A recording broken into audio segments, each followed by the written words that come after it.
So my name's Perry Mardon, and this is Gabrielle Denman, and we're here, of course, to talk about the psychology required to build a successful salon. Now, before we get into it, I've just got some questions. Because why are you in business? I know there's some staff in the room, and I know there's some salon owners that have staff, and there are some solo operators. Actually, I'll start off with that. How many people in the room run a salon with a team? Yep. Hands right up, please. Come on, so I can see. And how many people are solo operators? Great. And how many staff? Great. Good. Thank you. So for those that own your own business, why are you in business? I know you want to give your clients really good service, but why are you in business? Who wants to? To make money. Who says to make money? No, we have to say to earn money after this morning. Okay, to make money. Just put your hands up that want to make money. And why do you want to make money? To live. To live and survive. Oh, please. To make more money. To be successful. Okay, when we talk about making money, oftentimes it's really important to have that tied to something. So if you're making money, what do you want to be doing? I want to provide really good skin products and treatments for my clients. Yes, I know you want that, but what do you want personally out of your business? Because everyone here, I'm pretty sure, wants to do the best thing for the clients. Is that correct? Yeah. You want to be all about the client. Yes. But what do you want? Do you want anything for That's why I yourself? opened my own salon was so it would be about the client, not about all the team behind everything. So you work for That was why yourself. I opened mine in the first place. And what do you want out of And it for I you? do want to be successful at what I do. And what does successful mean? I like to help people with their skin. Financially? Well, okay. Freedom. Freedom. For choices. Freedom and choices. I like that. Because money is just a mechanism or it's an energy that buys you something and things. And so when you can make money and use that to do things that are deeply fulfilling to you, then making money becomes very meaningful. Who understands that? Retired and travelling. You'd like to travel? When I retire. When you If retire? we have enough money to Yeah. Okay, so you want to make money to travel and to retire. What else? What else do you want to do with your money when you make it? spend it. On what? What do you like? Spend it. On what? Beautiful things or? Yeah. Going places, eating nice things, wearing nice things, anything really. I'm not that fussy. Right. Great. Who's noticed that you get a lot of technical business training? Understand what technical business training is? How to market, how to build your business. We specialise in that, by the way. However, you can have the best technical training in the world and not put it into place, or undermine putting it into place. Who's experienced that, by the way, personally? Where you're getting really good technical training on how to build your business, but you're not putting it in place. Come on, hands up. By the way, the first step to changing anything is owning it. So who knows they get lots of technical advice, but you're not putting it into place? Hands up, please. Right up, if you can. So hands right up, three. There's three, 1, 2. So there's 2 of you, 3 of you in the room, 4 of you in the room that get good business advice, and you make sure you put everything that you get into place. Is that correct? The rest of the room? Yep. Some, not sure. We work really closely with salon owners and business owners, and one of the things that we'll always notice is that a person's personality will impact their ability to implement the strategies that we give them. Who here has staff that you spend a lot of time teaching to sell? You teach them the best strategies to sell, the best sales techniques, but they still struggle to sell. Who's had that experience? Hands right up if you've had that experience. So why do they struggle to sell, you think? Well, I think some don't have the natural But Yes. then they can be taught, obviously, but you need to give them consistent training. Yes, you do need to give them consistent training. Anyone else want to have a stab at that? I think that potentially they don't understand the product well enough, and nor do they have the interest to understand the product well enough, and they don't have the vested interest in making that sale, because they get paid at the end of the week regardless of whether they sell that product. Who relates to that, by the way? Hands up if you relate to what was just said. So I just want to start this off, and I want to say something, because we are going to look at selling and sales and why people don't sell and what to do to sell more or get staff to sell, as an example. Do you think that would be an important topic? You said you want money from your business. Is selling an important thing, selling an important component for making money? Yes. Yeah, of course it is. I'm going to say right now that sales should be an act of love. I'll start off with that. Now, why should it be an act of love? Now, most people aren't used to thinking of sales in terms of love, but why would I be saying sales should be an act of love? Is it like you're giving them products to help improve them and help their skin? I love Vanessa already. Come and stand up, please. And Gab, you're fired. I'm joking. Can I have that for a second? We've only got a couple of mics. Can you just say that? I said it's because you love to help their skin and help improve it, and you're giving them products that's going to help. Okay, who gets that? Now, if you watch Vanessa when she talked then, what did she do with her hands? She gestured. Where did she gesture from? Her heart. I know Vanessa understands that good selling is an act of love, because all you're doing is helping people overcome their problems or achieve their dreams. Okay, so when someone comes in and they've got a particular skin problem and you're dedicated to solving that for them, you're going to give them the best possible product, correct? And would you feel joy in doing that? Yeah. Yep. Yeah. Yeah. Now just quickly, we'll get into this. Why, Vanessa? Why would you feel good selling a client a product when they've got a problem that product can help them? Because I know that they come in so self-conscious, wanting help as much as I can, and then when I sell them the product, I know it's going to work, and I know they're going to come back so happy and confident. Okay, so first thing I say, now I don't know Vanessa really well at this point, but I know that Vanessa has the heart to be a really good salesperson. Who can see that? Because she's genuine and she cares. Because one of the things that we're going to be talking about are blocks to selling, because you can give someone the best strategies in the world, but most people have what we call unconscious or subconscious blocks to selling. Who gets that? Hands up if you get that. Now I'm going to tell you how you can tell whether you have subconscious or unconscious blocks to selling. You will feel squeamish as you go into the sales process. You'll feel uncomfortable feelings happening. Who's experienced that? Hands right up. Okay. That's because certain beliefs are being triggered.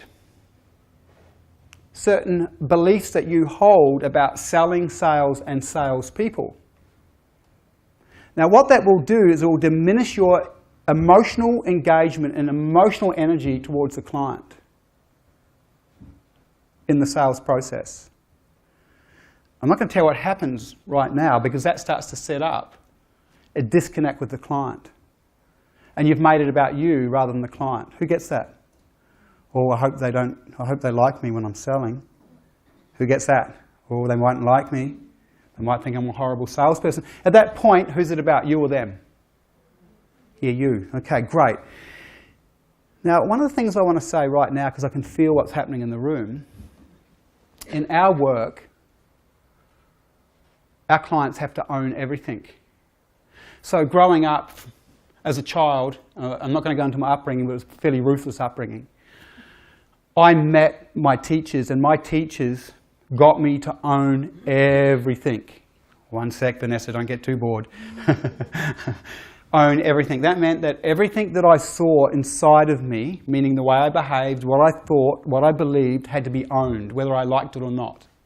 Now what that did for me was I suddenly got to really take responsibility for what I was becoming aware of. And I was okay with what I was seeing, because we have a mantra in this work: no one means to be the way that they are. We're all conditioned beings. We're conditioned through genetics, and we're also conditioned through the environments that we grow up in, and we're going to be exploring some of those things in a second. And they shape us to be certain people with certain behaviours and ways of being in the world. Kind of not our fault. In this work that we teach, it's about being able to see all these different beliefs and behaviours and take responsibility for them, so we can start changing ourselves.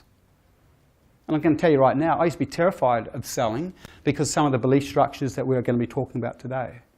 And now I love selling because I understand that selling is an act of love.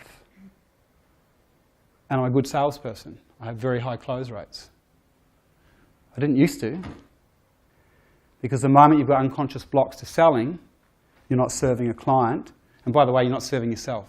Who can see that? So, who would like to explore this? Because I can feel some people are already feeling uncomfortable with this topic. So I'm going to ask you, would you like to explore it? Yes. Yep. Great. Thank you for that. One other thing before we move on, there's some people filming me in the room. If, has anyone got an issue or challenge with the cameras being on? No? No? Good. You're just filming me and Gab doing our work? Great. Okay, so we're going to deepen into this subject. So typically what happens for a lot of people is they have breakthroughs when we do this work, if they're open to it. The other thing I'm going to quickly ask, how many people in this room work way too much, and you're also a parent, and sometimes you feel extremely sort of guilty because you're trying to be a great salon or business owner, and you're trying to be a great mum, and you're also, your husband's at you because, what's he want? More of? So you're stretched. Right? Who experiences that stretch? Because men don't experience this. But we work with a lot of women entrepreneurs. Hands up who experiences that. Okay. Women carry a burden that men don't. And there's many reasons for that. It's also biological, and it's also as a result of the society that we live in and the expectations that are put on women. But women business owners have it really hard because of the desire to be perfect in every area of life. Who understands that? Who gets that? The desire to be perfect. And when you're not, you feel guilt and shame. Hands up. Okay? Now, you're going to go, what's this got to do with business? It's got everything to do with business. We teach people to build businesses so they've got way more time, so they can do everything. Be good mums, spend time with their husband, and go on overseas trips and do good things. Because the other thing that happens when you're a mum and a business owner, who gets put last? Yeah. Okay, so it often leads to burnout. People feel depressed. So, this is what we're going to work with, and we're going to be looking at the patterns that impact all these areas. Now, who's interested? Who's interested so far?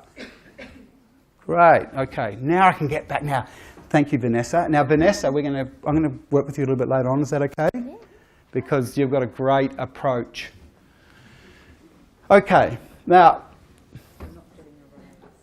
I've been away. We do this work with investors. We help investors understand what's within their consciousness that undermines their ability to invest effectively. And so I've been away this week working with an outfit down in Melbourne, working with investors, and I started putting a presentation together a couple of days ago for today. And last night, my computer melted around 7 o'clock at night, right in the middle of a rugby game, which I love to watch. So I couldn't watch the rugby because I had to rebuild the presentation. I got up this morning to start the presentation again, and that computer melted as well. So I've sort of hobbled together a presentation that might normally take 10 hours in an hour. But we've done this work for years, so regardless, we're going to work with you more than work with PowerPoints, which is better, because who's felt death by PowerPoint? Yeah. Okay, so a couple of things to get out of the way before we get into this patterning work. our business, Mardon International, as I said, we work with the psychology of business building as well as the strategic and strategy side of business building. And our key focus is to help clients build self-managed businesses. Now, what does a self-managed business mean, by the way? Anyone want to have a stab at that? No. It runs itself. Now, to be honest, to build a self-managed business is a fairly easy thing to do when you know what to do and you overcome all the blocks that keep you working hard. And if we get time today, we'll explore some of those. Another thing that's really important, when you work with coaches, coaches don't see unconscious territory.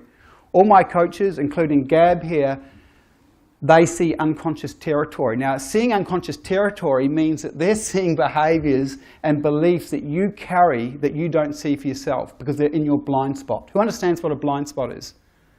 Yep, we all have psychological blind spots. They're things that we can't see about ourselves.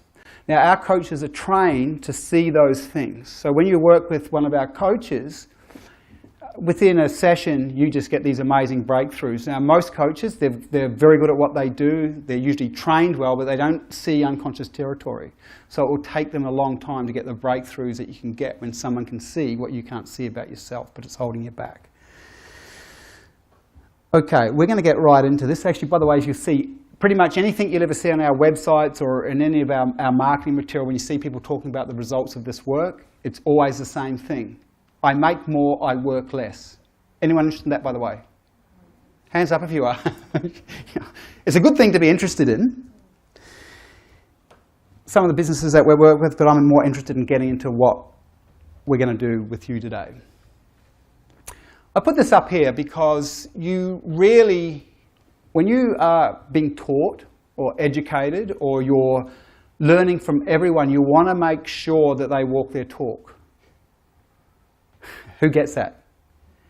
I'm going to quickly tell you why I asked that first question about what you want out of business. I'm going to quickly tell you about me and why I got into business.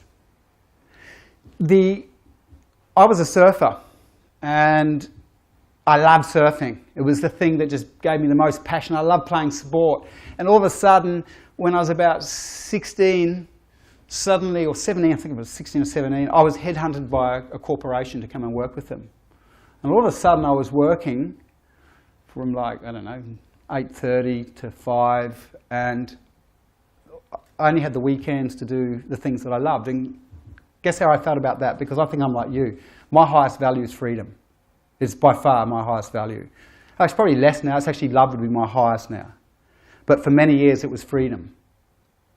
So I went and worked in this corporate environment. I had lots of people working under me, and I was only young, and I had these people in their 40s. They hated me, of course. And I just felt numb, dead inside, and I went, is this really how I'm going to live the rest of my life? And I did something that taught me a lot at that stage. I was working with my teachers, understanding this work, about how to understand my psychology. And one of my teachers, when he could see that I was depressed in this supposedly great working environment, he helped me to see and identify what I loved in life and what I loved to do. Once I worked that out, I knew that any business I was involved with had to allow me to contribute in a way that I could be doing what I loved, which also involved serving other people. And that the business must allow me to have time with my children, quality time with my children, allow me to surf, go snowboarding, and travel with my family. So from day one, I knew that was the only type of business that I would run. And so I learned from very, very good business mentors on how to set up my business so that I could have freedom. And yours might be different, but this is my life. Now my life's moved on from this. I have other things as well, but for the most part, this was my life and what my businesses gave my family and I. The ability to do the things that I loved. So for, I don't know, now 25 years I've run self-managed businesses where I can be away from my business and it's making me money without me. Damien, our partner, is one of the most amazing business people that I've ever come across. I actually did a lot of consulting work with him for years before he joined our team. And you can see, this is a short bio. His long bio is just incredible. You know, I used to look at him and think, he's a very, very wealthy man. He'd work all the time. And I asked him one day, well, you don't need to work, and why do you work so much? And he said, because I purely just love this work. So I just want to set that straight right from the start, that what we're about, Gab as well, Gab's been able to build businesses, have given her a lot of free time. It's about building our business so that we are able to do more of what we love with the people we love. Now just, who's interested in that, by the way? I did ask that, but people were a little bit more like this then. Who is interested in getting more time from their business and profit so they can do more of it? Great, okay. So let's start to dig into this pattern stuff, Gab. I've actually, I don't want to stand up here because I feel like I'm looking over everyone, so I'm going to come down here. So I wanted to share a story with you, and it was just from this morning because Perry lost his presentation, so I thought I'd just ad-lib. And I just want to loosen up the energy of the room a little bit and also get you guys as involved as I can with both me and Perry, because the more that you guys get involved with us, the more that you're going to get out of it. And if we're talking about pattern work and we're talking about getting more out of your business for doing less, then interact with us as much as you can. If you feel like you want to come up and ask any questions, please do it. So I guess for me, the reason that I came into business was I've got two small kids as well. I've got a 7-year-old boy and a 4-year-old girl. And I started building businesses when I was 20 with my ex-husband, and we still run businesses together now. Had businesses in the beauty industry and now work with a lot of clients in the beauty industry. I was sitting in the airport this morning. I come from Perth. I was sitting at the airport and I flew in at 5 o'clock this morning, and I actually was sitting down and I was reflecting, and I had a really profound realisation. And that realisation was, I was about to text a client of mine that's now a really good friend. We are sold as women, and this is a subject that I'm really passionate about, you can tell because my tone of voice just changed. We are sold as women, and a lot of my clients, that you have to work really hard. And it's my belief system that we have been born into a very masculine society. Guys, do you know what I mean by that? Like, we're told you have to work really hard. You have to hustle to make money. You have to do things, go over and above and beyond all the time to make money. Do you know what I'm talking about? Right. People would cough and splutter if they got an insight into my life, because I have so much free time with my kids and my dog and my ex-husband, who's my best friend. And that has been a product of this work. And the reason is that we carry belief systems around with us. We carry belief systems around with us all the time. And my client said to me today, we're actually working we're working together. I'm her coach, obviously. And her belief system has always been that she actually feels really guilty making a lot of money, and she feels guilty when she has too much time with her kids. And she actually is going through a pattern at the moment where whenever she does anything for herself, she's thinking, oh my God, Gab, I feel bad that I'm not actually doing work at the moment and I'm spending time with my kids or I'm spending time with my husband. I should be doing work. And so I'm actually, every day she's on the phone to me and I'm like, Janet, babe, just this morning she sends me a text, Gab, it doesn't feel right. I feel like I should be doing something. And this is what I get all the time. I should be doing something. I should be doing this. I should be doing that. And now I feel guilty. And the thing is that until you can work with what's behind you working so hard, it doesn't matter what we give you. It doesn't matter what other people technical training you get. It doesn't matter what sales training you get, because the thing is, we could go out and we could tell you to manage your time better. Or we could go and we could tell you, what else? What's another? We could tell you how to be in your highest dollar productive zone, which means we can teach you what activities to do in your business that are going to make you the most money all the time. We can teach you that. But the thing is, if you've got an underlying belief system that says, I've got to go out and hustle every day, and we're fed this whole, girl boss hustle kind of thing, and, work as many hours as you can, it doesn't matter. You're not going to implement those strategies for change. So unless you need really good quality business education, but if you take anything away from today, it is that you also need to understand what's driving you to either implement those changes or not. You need to do inner work. It's what we call inner work. Outer work's working on your business, not working in your business, by the way, we're talking about in a second. It's working on your business, and it's also about doing inner work, understanding the psychology you bring to business. So let's go have a look at some of these things. So we're going to start off with an example. No, that's what I'm after. Good old Sue. We're going to look at Sue. Now, Sue, she is a beauty therapist extraordinaire. She really cares for her clients, but her sales and rebookings are not great. She struggles in that area. So who here knows that you really, really love working as a beauty therapist and helping clients, or you know someone like this, but there's a real struggle when it comes to selling and rebooking? Hands up if you know someone like that. Okay? Or you like that yourself. So only a few people in the room know someone like that. Is that correct? Because there's only a few hands going up. I would guarantee that most of you would know someone like this. Is that true? Yeah, thank you. So why aren't the hands going up?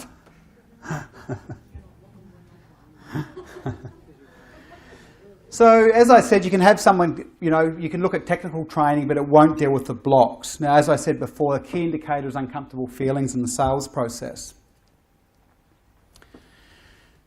We're going to start to profile because people have different personalities. So, in this profile of Sue, as we said, she's naturally caring and compassionate. She's really good one-on-one. She's a great listener. She loves harmony and peace. And she's loyal and loves a stable work environment. Hates conflict. Has what we call a people pleaser profile. Now feel the energy in the room at the moment. Doesn't like imposing her opinion on others. Tends to downplay her qualities and achievements and can be too humble for her own good. Now this style of person, they're very beautiful people typically, and they're very good in people businesses. Because how do you think clients feel about someone like this? They love them. So they're attracted to them. And they trust them. But notice this person struggles with sales. Now this is quite interesting. Because we know out of all the profiles, this profile of person has the ability to be the best type of salesperson. Why? Why do you think? There's a couple of key attributes in this type of profile. What was that? She's caring. She's caring. So clients feel her. They feel her, or it can be a him, but we're using Sue here. They feel her. And because they feel how much she cares, trust is established really quickly with this type of person. Quality relationships are built quickly with this type of person. Out of all the profiles, this profile is the most supportive of them all. Now, do you think we meet lots of this type of profile when we're going to work with Macquarie Bank as an example? No. But we use this as an example because this profile is naturally attracted to working in the beauty industry. Who can see that? Hands up, please, if you can see it. Great, good. Now, I want to sort of go into some of the elements so you can see the setup here. One of the reasons that they undermine the sales process is that there's deep fear of rejection. We're going to talk about why. What sets that up? There's also the belief that I'm not a salesperson, I'm a beauty therapist. Who knows they have that type of belief system? Or you might be trying to train staff and they have that belief system. Hands up if you know someone with that belief system. Yep, a few of you do. Okay. When I come across that, I find it interesting because if you're here as a beauty therapist, what was your name again, sorry? Vanessa. Vanessa, you can see Vanessa knows that serving the client properly means that she needs to identify the best products to help them overcome their problems and achieve the outcomes they want. It's just an act of service.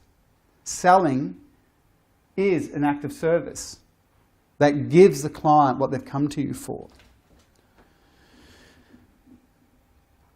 Projection of scarcity beliefs, we'll talk about that in a second, and the boss is too rich. I'm going to tell you a couple of stories around that. So let's just look at this. So we're just going to map this out. So Gab, can you just be a client for a second? I'd love to be a client. Okay, now just come on over here, yeah. And you know, you've come to me and I'm nurturing. I've just given you this really beautiful treatment, helped you with some problem that you have, been really loving and kind. Now you may have come to me for a problem. You've got a skin problem of some kind. I'm no technical specialist in the beauty field, so don't expect me to know much. You've got dry skin, okay? So you've come for that. And I'm working with you, and I get to the end of the treatment, and all of a sudden, because I'm this profile, I've been very caring and compassionate, and all of a sudden, I know that I'm supposed to sell, because the boss told me to, or I've heard that I'm supposed to sell if I want to increase my profit, right? Which is the wrong orientation, by the way. And so I start to feel squeamish. Oh, I hope she doesn't feel offended. Anyone understand that? Anyone experience that? What actually happens for the client at that point of time is he unconsciously feels your own distrust for self. Your client feels that you start to back away and they feel that you're not supporting them. Now that's all non-verbal mostly. It feels awkward. It feels awkward. Who's experienced that, by the way? Yeah. And at that point, believe it or not, in their mind, they start to mistrust you. And they start to demote you. Who gets this? They demote you. Where if I stayed in that caring, compassionate way, and at the end I said, well, you know what? I reckon the best thing for this dry skin Oh, thanks. is this product. And I'm not shifting because I've got no uncomfortable emotions coming up about selling. How do you think the client's feeling at this point? Supported. And I'm not shifting in stance. I'm not going, oh, I'm now moving to sales, so I should feel awkward. I'm now going, this is just part of the treatment to help her solve the problem. So on an unconscious level, she feels loved and cared for. When you don't do that and you pull away, the client feels the opposite. They feel unloved and not cared for. Because this is really interesting. Who's noticed that the top salespeople, who aren't selling for profit and money, but they're the top salespeople because they're just about loving, get more rebookings, people come back, people escalate them in their hierarchy in their mind. Who's experienced that? Put your hands up if you notice that. There's a reason, because of what we've just talked about. Who's learning anything, by the way? No one's learning anything? Who's learning anything? Hands up. So in that process of feeling uncomfortable in the sales process, you're helping your client to feel unsupported. That's devastating for business. Now, why? Who here knows, I'm going to ask for honesty here, who here knows that they sometimes struggle in the sales process and that disconnection happens? Just please put your hands up. Yep, thank you. Yep. Great. So, by the way, what was your name? Sandy. Sandy. Yeah, so can you recognise that you'd start to feel uncomfortable? Yeah. Really interesting, because I can tell that you really care for the client, so you're really loving, caring for the client. You're also a little bit more outgoing too, aren't you, at times? Yes. Yeah. And so you can really build rapport and you can really engage the client and you can feel, and so they're really comfortable with you, but the moment the selling thing comes up, you start shutting down and pulling away. Yes. And have you ever observed that they also shift when that happens? Or you may not, or you don't notice that? No, when you talk about it now, yes, I can, Yeah, great. Okay. Now,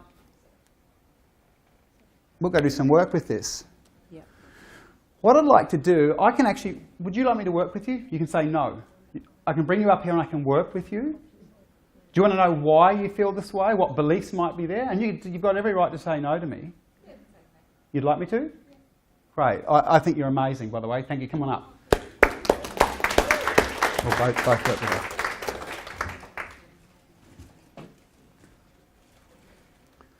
Who's interested in this, by the way? Seeing this live? Okay. It's better than using this PowerPoint. So first of all, I really thank Sandy, because Sandy's going to be a surrogate for a lot of people in the room. So there are a lot of people in the room a bit like this. Whoa, this is uncomfortable. So Sandy now will display what you'll know to be true, and so she'll help you see some of these particular patterns. So thank you, you're really wonderful for doing this. So Sandy, the moment that you go to sell, I know that you get a bit funny in your gut. Yeah. Yeah, you feel a tightness. Who else recognises the tightness? Anyone? Hands up if you do. Yep, some do. Now that's when you know, right, that you know when you're free of these things, when you no longer feel these tightnesses or uncomfortable in the body in the sales process. And at that point, do you know what beliefs get triggered in you? Probably, yes. Yep. What do you think they are? Because I know at that point you don't want to be rejected. Yep. I just don't like pressuring people. Yeah, see, I don't like pressuring people. Remember I said before, Sue's profile, she doesn't like to put her opinions forward. She feels like she's got no right. Okay, here's a question. Who knows more about the skin problem that your client comes to you with? You or your client? Me. Okay, but I've got no right. What right have I got to? So the moment that kicks in, you pull back, client feels unsupported on a certain level, right? And you are not showing your expertise. Get that? Okay. So you're worried about being judged or rejected by putting yourself forward. Okay. Now, we're going to go somewhere for a second. I'm going to bring up a couple of slides to help this process.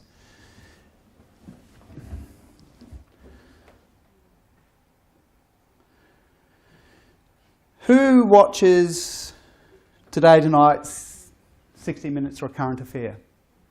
Who's seen it? What's a theme that runs on those shows? What was that? Advertising? Yep, plenty of that. What's that? Negative story. Negative stories, okay. So we're just going to look at this for a second. They constantly tell you about some salesperson or business person who's ripped off who? The poor consumer. The poor consumer. They always roll it. It's always it's like my mother or my grandmother that they're ripping off. And so they build this entire story around how these immoral business people and salespeople rip people off. Okay, now some do, sure. Many don't. Now they produce those stories because they know what? There's an emotional reaction. So these stories are created because they know there's lots of viewership that they go, yeah, you can't trust these salespeople or these business people. Okay, now you're laughing, Sandy, see? Right? Now, classic. You may have also heard things said by your parents growing up about salespeople. Want to share one or two if you know them? No. Can you remember any? No. But you relate to that story on 60 Minutes? And Yes. yeah. Okay. Who watches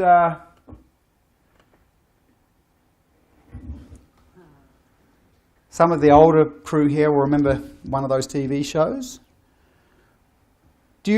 How often do you see shows where the salespeople are portrayed as dodgy, shady? Right? In religion, there's a lot of negative stories about selling and wealth.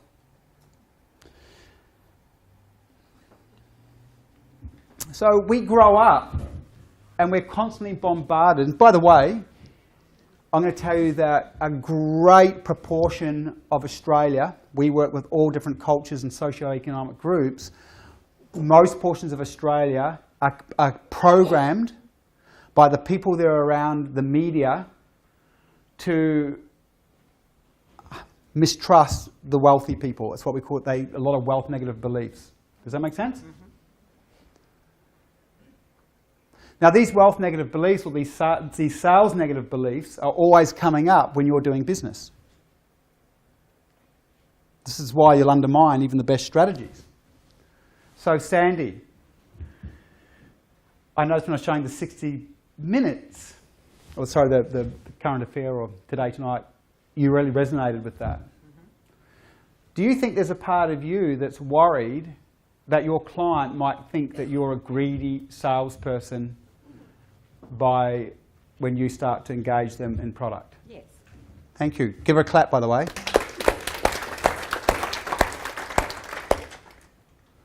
Okay, so see that belief system. So we can come along and give you all the training in the world, strategic training, technical training, but every time you engage with someone and that comes up, you're backing out.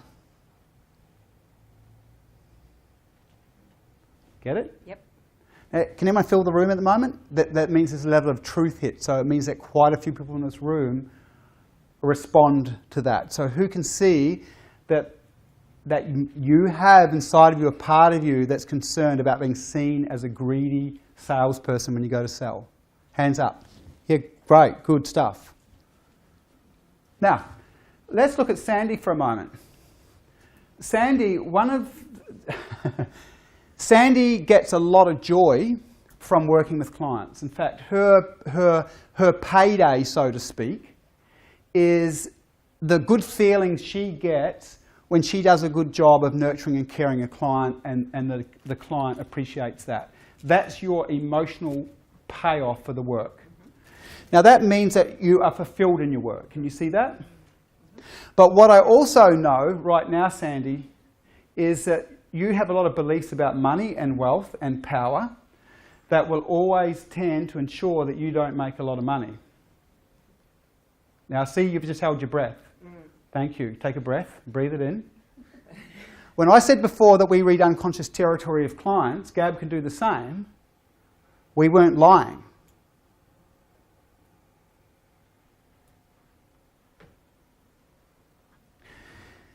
So can you see, like I know how this would impact every area of your business. I've worked with some very well-known salon owners and worked with them around these patterns. Until these patterns are dealt with, business is always dictated by the pattern. So the amount of money and wealth you're allowed to make is dictated by that. So I'm also going to share something else. I know, Sandy, and I don't know where it comes from, but you would feel wrong if you were driving around in a really, really nice car and one of your clients saw you. Thank you. Okay? Who else can recognize that? So what you're seeing is really strong, uncomfortable belief systems with wealth and power that go to undermine you in your business. Now, I want to share something here now. I'm going to tell you something. I love money, but I'm not a materialist. Materialism, as I get older, it's even got less interesting to me. Our business, we've got a product line that when we sell it, 100% of our profit goes to supporting people in third world countries. That's more of interest to me. Okay? That's way more of interest to me. We've got whole products that just support that. And a percentage of anything we sell goes to helping people in the third world countries put their kids through university, get loans for their business, to build shelter. Now I share that with you as a counterpoint to what's in your unconscious, because wealth does good in the world. It does good in the world.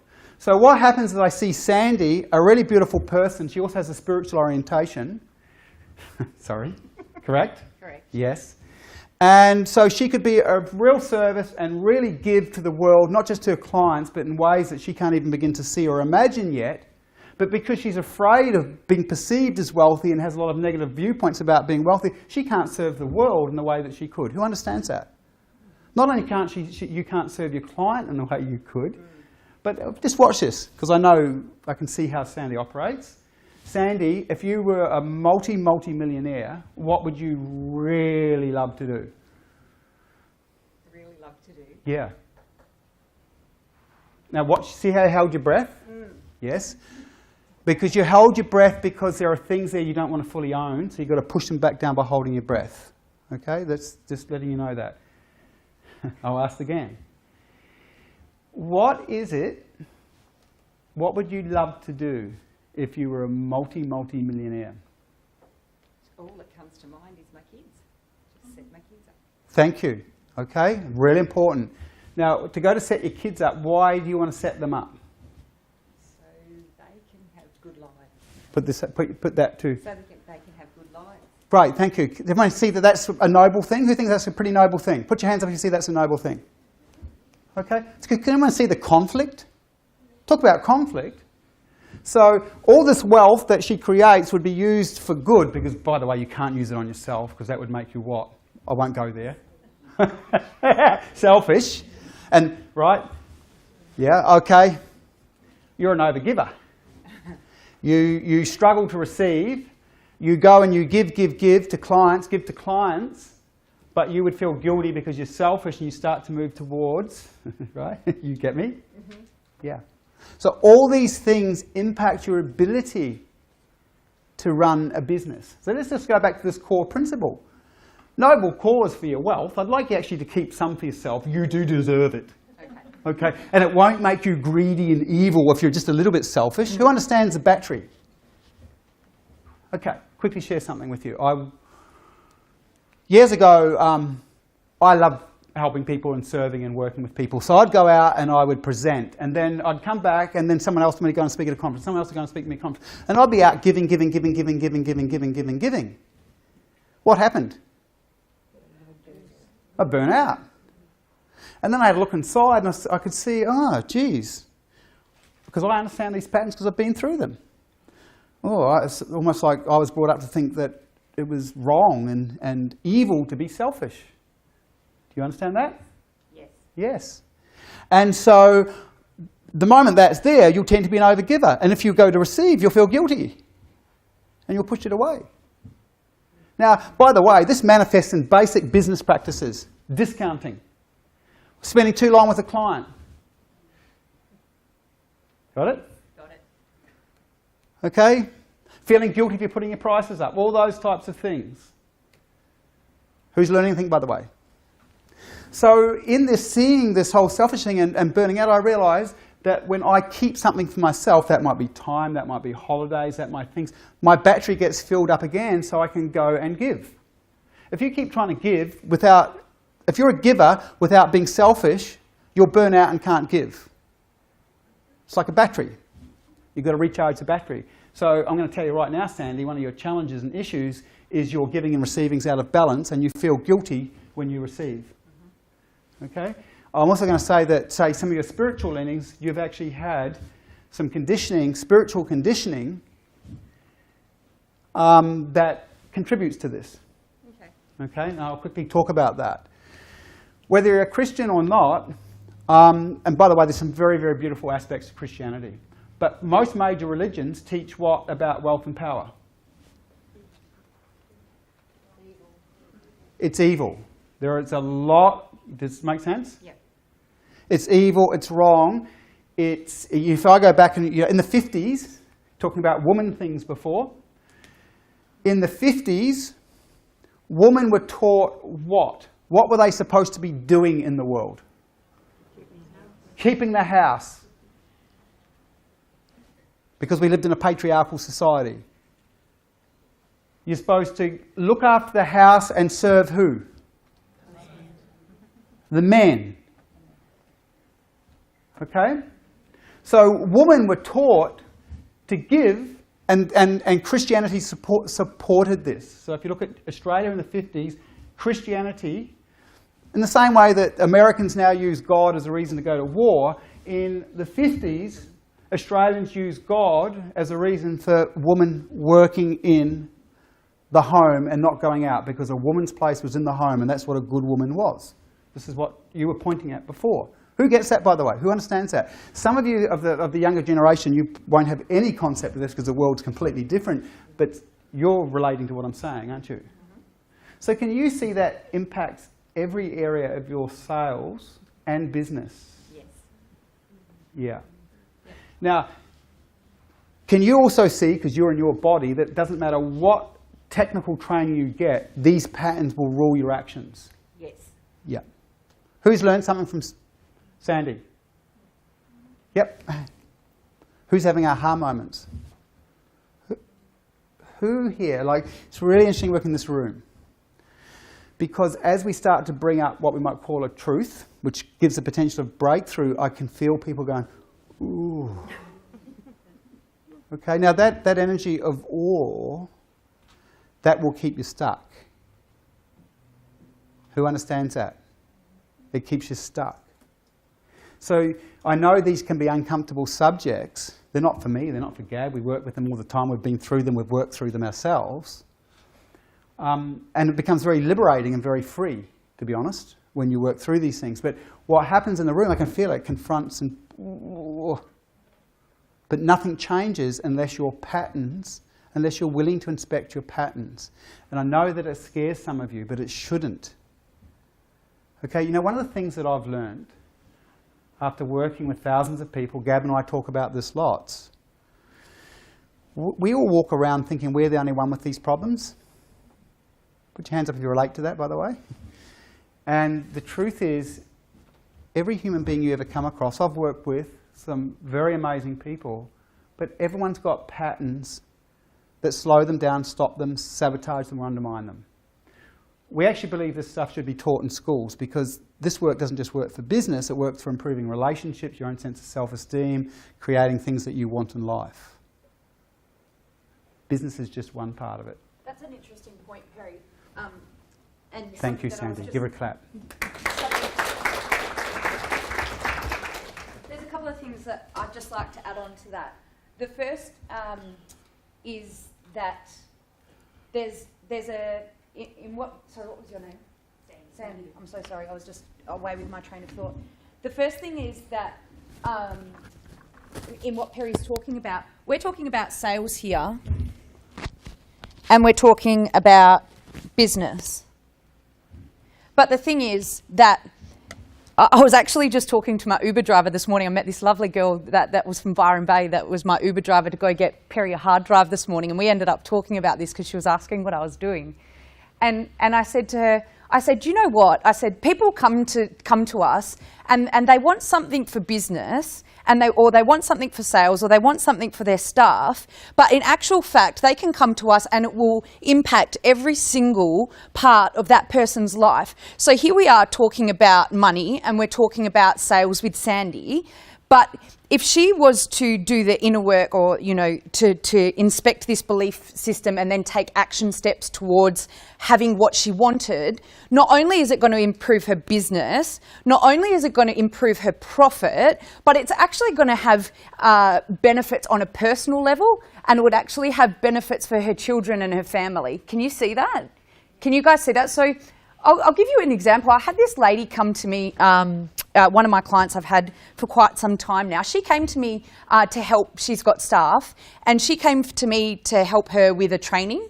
And so she came to the coaching session. She's like, oh, Gab, I've been wondering what I could talk to you about today, and I'm going to do this training, but I don't know how to speak to motivate my staff. And so she thinks she's going to come and I'm just going to help her with her training. I might help her with the structure or the format or the content. Lo and behold, so we get into it. Her belief system around the training was that it's not okay to express emotion. So when she was growing up with her mum was a really busy woman. They had 7 children in the family. She was the oldest, so she was expected to be the right-hand girl. And she was taught it's not okay to express your emotions. You just need to kind of, swallow some cement and harden up. So in coming to the training, she's coming to me for some technical business training to help her with the presentation and helping her staff. But actually, the belief system underlying that was that it's not okay to express emotion. And if it's not okay to express emotion, what's her training going to be like? You're interactive. What's her training going to be like? Well, she's not going to tell them how she feels about what's going on. Exactly. And if she doesn't tell them how she feels, what's the training going to be like? It's going to be shit. They're not going to know that she's unhappy with their performance. Or Exactly. that she would be ecstatic with additional sales. So those words that describe our feelings about what's happening are not going to come out into the open. Thank you. And so in this example, if she was to share her feelings, what would the training be like? Much more meaningful for the staff, because they really would understand how this impacts her and her life and the business. That's right. And so what would the staff go away thinking, doing, feeling?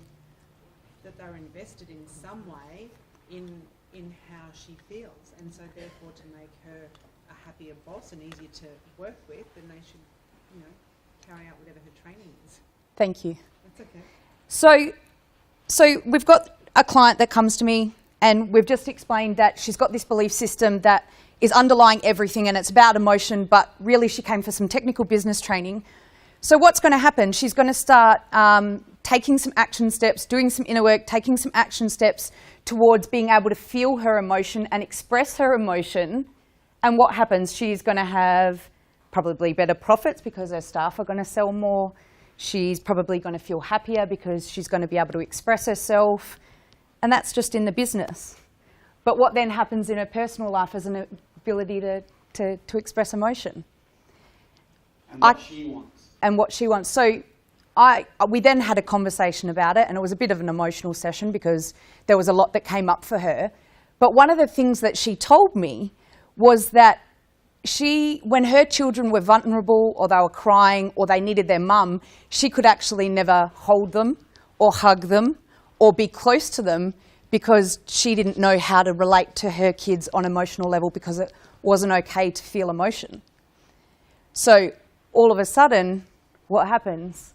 She's able to express emotion, and instead of her husband going to console the kids or be with the kids, she's able to be connected to them. She's able to get what she really wants out of her family, which is love and connection and being there for her kids. So I really wanted to stress this point of, she's come to me for technical business training, but you solve one thing in business. Business is like personal development on steroids. If you can look at inside of yourself and find what's stopping you from doing something as simple as a training, I can guarantee you it will have benefits for every single function in your life. Sandy, if you were to be able to become functionally selfish, so dysfunctionally selfish would be what? Can you even think, like if I was to say... Who knows what dysfunctionally selfish means? Like... What would it mean to be dysfunctionally selfish? So this is a really funny point, right? I remember, sorry, I digress sometimes, but I like this. So anger. If I was to be asked 5 years ago, what are the benefits of anger? Would anybody be able to tell me a benefit of anger? Whoa, really interesting. A lot of people in this room judge anger. Yeah? Who knows they judge anger? Hands up if you do. You definitely would if you're a people pleaser. Yeah. Oh, that triggered a few. Yeah. So this is an interesting thing to think about, right? Because if you can sit there, I did this with one of my girlfriends, and she had some problems around anger, and I got her to sit there, and I got her to sit there until she could tell me a benefit of anger, because that would give her a breakthrough. Do you want me to give you one? What a benefit of anger is? Especially for people pleasers in the room? You're showing your true emotion. Yes, thank you. Yes, which is really important with anger. So important.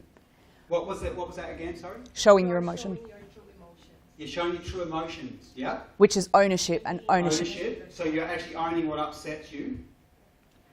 For all, sorry, Perry. Yeah, you go. For all the people pleasers in the room, anger's a really big one for you. But the biggest benefit of anger for you is the ability to set boundaries. Without Ooh, I can feel the energy in the room. I know people in this room struggle to set boundaries at the moment. This is talk for that. you will not, until you have a healthy understanding of anger, you won't be able to set boundaries with clients, staff, husband, kids, Who knows they man down the road. Hands up. Yep, just a few of you. Spend too long with your client. I know it, okay? I know it. Okay, here's something I can imagine gets played out quite a bit. Stay with me, Gav, by the way. I'm here. Yep. Staying with you. we'll talk about that. We're going to start with the anger thing for a second. So I know this is what will happen in this room to a lot of people in this room. So who sometimes gets upset with staff? Your staff aren't performing. Okay. Now those people that have a strong, so only 4 of you. Yeah, very interesting. Only 4 of you get upset with staff. Wow. So for those 4, what happens if you've got a strong people-pleasing profile like Sue, who we've just been talking about? Your staff will upset you, but you won't want to experience conflict, so you'll tend to avoid setting the boundary or avoid dealing with it effectively because you want to be seen as nice. Who understands that? Hands up. And your thank you. A few more hands up going up now. And your greatest fear is that your staff think that you are. Well, I usually say a bitch and a bastard, but I can only say in this room a bitch. Who knows that that's a fear that they have? Okay. Call you a bastard, Perry. You can call me the bastard. So what happens is you'll feel the anger coming up. You'll push it down. You'll go to be nice, and you'll be taken advantage of by your staff, by the way, because they pick up that you don't have a functional relationship with your own anger, so you don't know how to set boundaries, so you'll be misused a lot, by the way. Anyone interested in that subject? Yeah, a few of you. Okay, now what happens is, and you'll put the smiley face on, and you believe that by being nice, you're going to be respected. Some is going no, but most people in this room, the basic belief system is, if I'm nice, they'll respect me. Who gets that? Okay, so you're avoiding the anger. They might be stuffing up. You tell them once, you tell them again, you tell them another time, but you find it really hard to come down on them. But this is how your anger comes out. One night you're at home with your husband, or your if we live in the modern world, your lesbian partner, and the anger comes out to them. You go, I can't believe what Sally did today. I've just talked to her 100 times. I'm so sick of it. Okay? Ooh. Next day you go back in, Sally, oh Sally, Okay? There's another pattern that gets played out. While that pattern continues, while you continue to be that person, nothing will change in your salon. Nothing. You can have the best business coach in the world, but nothing, not one thing's going to change. Because your pattern dictates that outcome. Do you think it's important to look at patterns? Nothing can change, okay? Who recognises a bit of that, by the way? That pattern. And this is what Gab was saying. You'll also play that pattern out in other areas of life. So these things, working with patterns, I'm going to say it. It's a necessity, not a luxury. And people should be taught this stuff in schools, by the way, about their patterns from an early age, with love. So they can grow up and evolve and move and understand how they operate. One of the driving factors for me actually in doing this work and owning businesses was actually for my kids.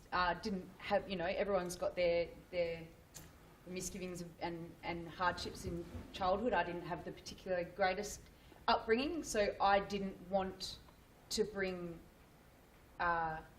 my patterns of behaviour into my family and pass them on to my kids. I wanted to give them a really amazing role model of what business can be and what entrepreneurship can be and who you can really be as a person. And my kids, my son the other day I was on a call to a client the other day, and my son gets on the phone and he says, Tash, how much money do you earn in your business? And how many hours do you work? And what do you spend it on? What do you spend it on, Tash? Where are you going to take your kids next? For me, that is, I sat there in awe of my son in that moment, because I knew in that moment that everything I've worked on in the past 5 years has had a meaningful effect with my kids. So doing this work for me is about my business, but it's also about who I want to become for my kids. I have to say, Gab, that was a big reason for me doing it too. Is when you work on patterns, you stop passing them on to your children. It's wonderful work. So we're going to use another example. I asked earlier on who would like to get more time out of their business. Who here would actually like to build a self-managed business, self-managed salon? A few of you, hands right up, okay?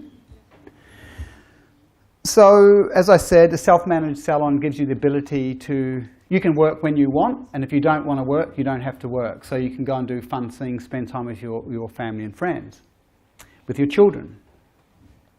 But as you'll see, patterns impact that as well. So we're going to use an example of Angela. Now, Angela is a married salon owner with 5 staff, and she's a mum, works really hard, long hours, tries to be the perfect mum and wife, feels shame and guilt, perfectionist, overly responsible, and gets burnt out. She's upbeat, outgoing, passionate, uplifting and outgoing, compassionate, caring, empower coach type. So this type of person loves coaching staff. And it's a wonderful, wonderful attribute. Who knows they have a bit of that? You like evolving and spending time with the staff and helping them improve. Yep, great.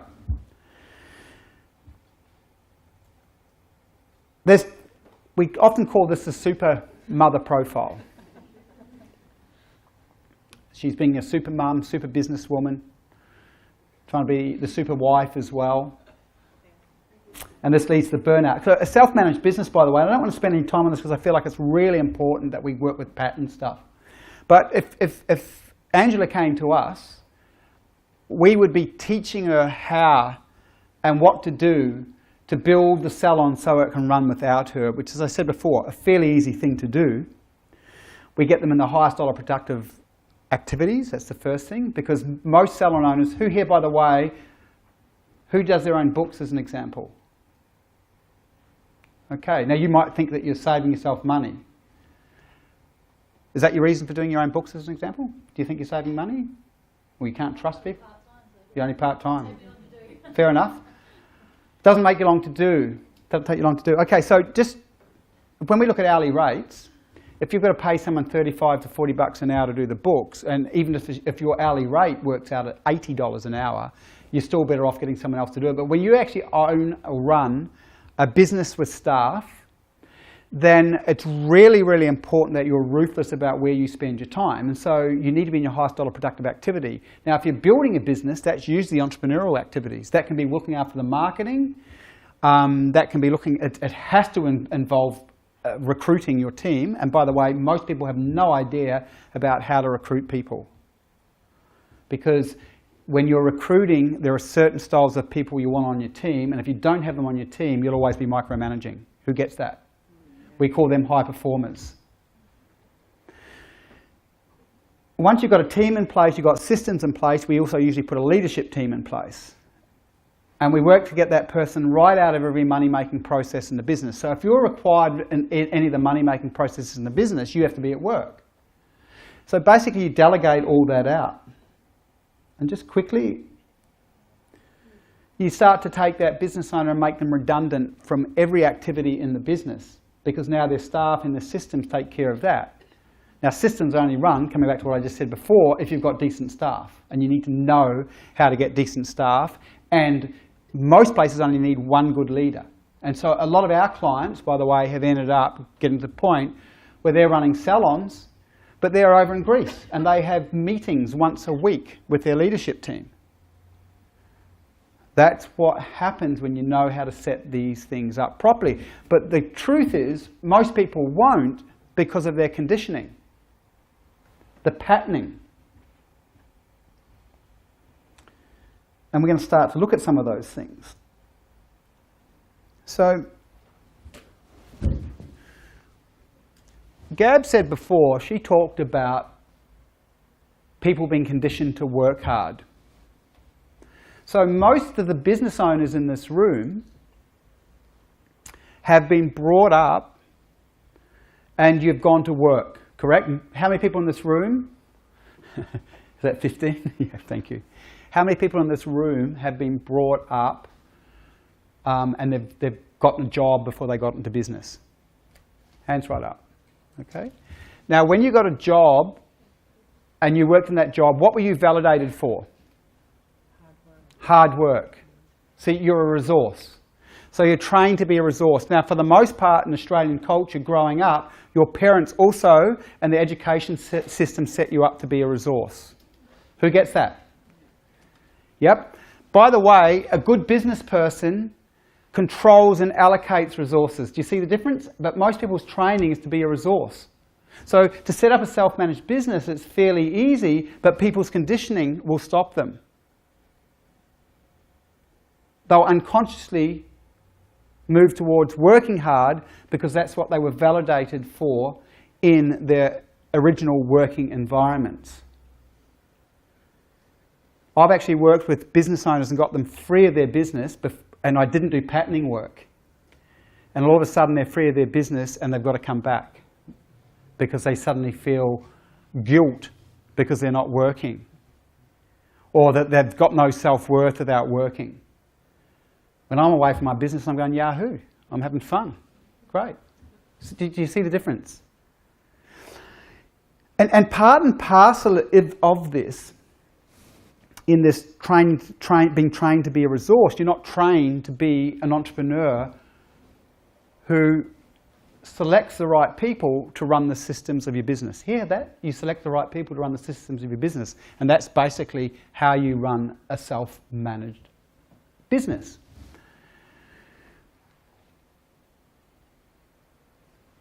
The system wants to create people that are hard workers. That's what the system works on. But that does not set you up to be a quality business owner. Now, the issue here is this. Gab and I and the rest of our team, as I said earlier on, we're not actually about the money. We love money, but it's not about the money.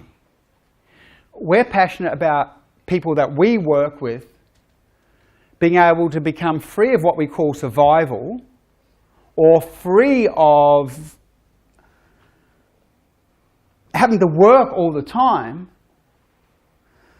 so that they can take care of themselves and go and spend time with their children and doing the things that they love. Can I add something? Is there anyone that specifically resonates with, just so I can give an example, is there anyone that specifically resonates that they work really hard and understand that belief system that I need to work, like they've grown up with, I need to work really hard? Can someone put up their hand that might feel that way? If I can ask you a question just for a second, because I want to illustrate this so you really get it. So you've got a belief system. I'll stick with you if that's okay. What was your name? Gemma. Gemma? Yes. Gemma. So you were grown up with, I need to work really hard, and kind of you were probably validated for working really hard when you were younger. Is it a cultural thing? Yes. Yeah, so a cultural thing, Asian culture, you know, you work really hard. If I was to say, Gemma, that you should have a week off and maybe just stay home and watch some movies and TV. I'm already watching your eyes, it's classic. How would you feel about that? Guilty. Yes, thank you. And what do you feel guilty about? Not doing anything. Yeah. What do you think about people that relax a lot? Oh, Lazy? lucky them. Yeah. So you've got really strong feelings of guilt that come up when you start to relax, right? So this is where I want to really illustrate Perry's point. So if you were to have a week off, say you from the salon, and you stayed at home and you started to feel guilty, what would you do? Oh, I just want to go back and work again. Thank you. Thank you. Hear that? Everyone hear that? Because that's the conditioning. And Gemma, sorry, I just lost my train of thought. Well, I'm going to hop in because I've got a big mouth. So what would happen as an example as a result of that unless you worked on that pattern, we could come into your business and help you set it up so that you had free time and you will unconsciously sabotage it. Okay, does that make sense? Now, wouldn't it have been different if, as a kid, by the way, someone worked out, well, what do you really love? What do you really want to do? What would you like to do with free time? And then you were taught to build a business that gave you that. Okay? Because if they did that, you wouldn't feel guilty about having free time. Because you wouldn't have, you get that. Great. Make sense? Can I just add something in here, where I was going? It's this whole thing about where you get your self-worth from. So if you are taught when you were younger that you need to work hard to get your money, Gemma, or in your business, you're going to be validated and you're going to get your self-worth from that, right? Sorry, I just have to stand up as part of my perspective. Oh, absolutely. Thank you. I love your belt. Sorry, I'm so shallow, Gav. So, what then will you start to feel when you're not working?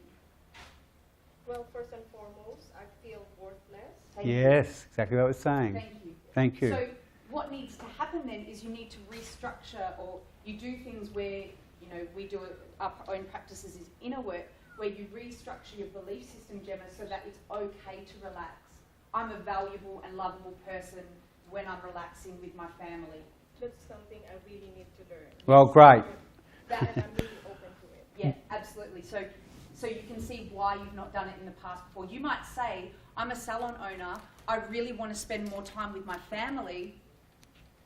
But I'm spending most of my time in my business. Of course. for the last 20 years. And just, we've got to wrap this up because of time, but what's really important, I really thank you for your input, because what you've just said, by the way, is you can see that no matter what training you got, unless you address this issue, it's what we call dumb hard work versus smart hard work.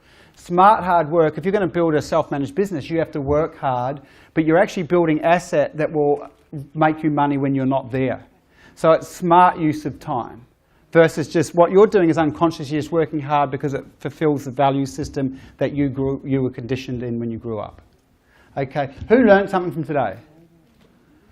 Hey, Out of hands. interest, who's interested in learning more? We've got 2 products, they're really inexpensive products that teach people about this work and teach you about actually how to build salons, but also at the same time work with the patterns that undermine it. Is anyone interested in seeing that quickly?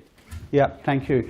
So what I'd like to do is just quickly hand out these forms. How many people here own a salon with a team? Because we've got 2 sets. So for those that own a salon with a team, and you might want to get that other lot ready. So this is for people, salon owners that own a team. Yep. Anyone else? Thank you. Yep.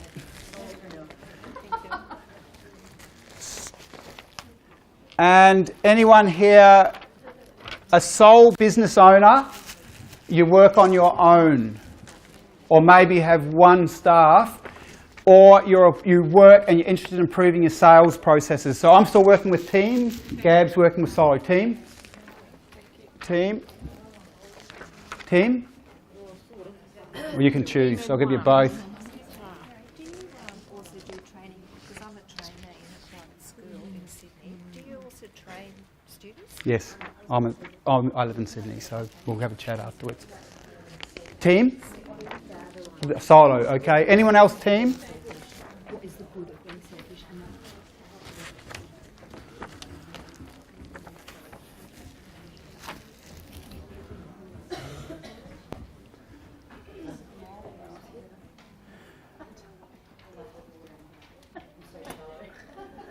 Okay, anyone that wants a form who doesn't have it?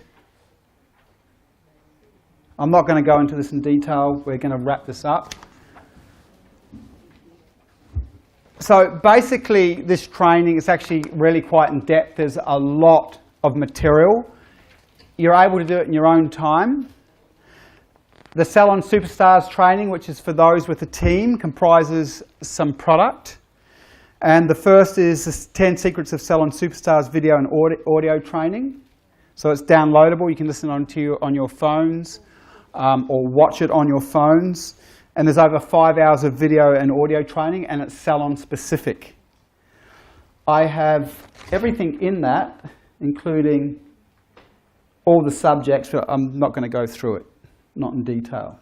But basically, this shows you how to build the steps to build a self-managed salon, and probably most importantly, teaches you how to recruit a team. And there are ads in that pack that you can use to recruit team. Now, recruitment's the most important thing when it comes to building a successful salon. First thing is working on your patterns. Second is building a good quality team.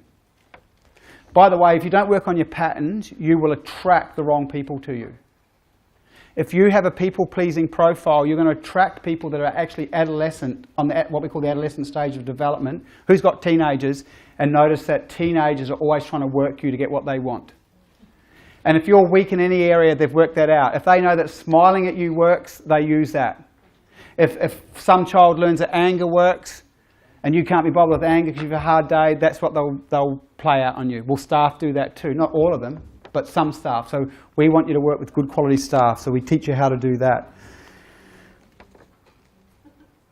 The second product is Mastering the Wealth Psychology of Superstar Salon Owners, How to Tune Your Mind to Successful, Profitable Endeavour. So again, this has got lots of examples. Who enjoyed the examples that Gab shared today? Hands up if you did. So this has got really good examples of the salon owners that we've worked with, what's worked, what's not worked. But more importantly, the second product, Mastering the Wealth Psychology of Superstar Salon Owners, really goes deeply into the patterns and the belief structures of super successful salon owners and those that aren't. And you start to really see the difference in the way they think. There's a silver package and a gold package. In the gold package, there's a session with our lovely Gabrielle. Now, as I said before, if you're working with Gabrielle, she will uncover the patterns that are holding your business back. A lot of women business owners love working with Gab. She's got a real good affinity with them and they feel safe with her. If you look at prices, the silver package is $99 and the gold package is $399. And be very aware that there's only limited coaching spots. We're very busy. So if you're keen on having some coaching. And by the way, that session's recorded, and in that one coaching session, you actually get work-ons for the next 12 months. Okay, so as I said, what you might have to spend another coach, you have to go and see them 8 times, 10 times, 12 times. Gab will uncover all that in one session. Okay. As you'll see on the back here, 10% of everything that we take for these products, we've got products that 100% of what we make goes towards Kiva, where we sponsor people in the third world that are struggling to put their kids through schools, haven't got good shelter, or need loans to start stores or small businesses. The other product is the Solo Entrepreneur Pack, and that's completely the same except for one product, and I don't have the thing in front of me, but it's to stop sales sabotage. So if you're a sole operator, who can see from today, it's really important, first of all, that you're getting good dollar for what you do and that you're selling. This particular package has everything that we've just been through, but it's got a 5-hour training on selling from the perspective of we've shared today. How the types of blockage that get in the way of that. So that's the same price, and gold package, $399 today with Gab, and $99 for the silver package. I'm going to be around if you want to ask me some questions about this work, and Gab's going to be around if you want to ask us anything, and Gab will be around tomorrow morning too. So, yeah, thank you everybody.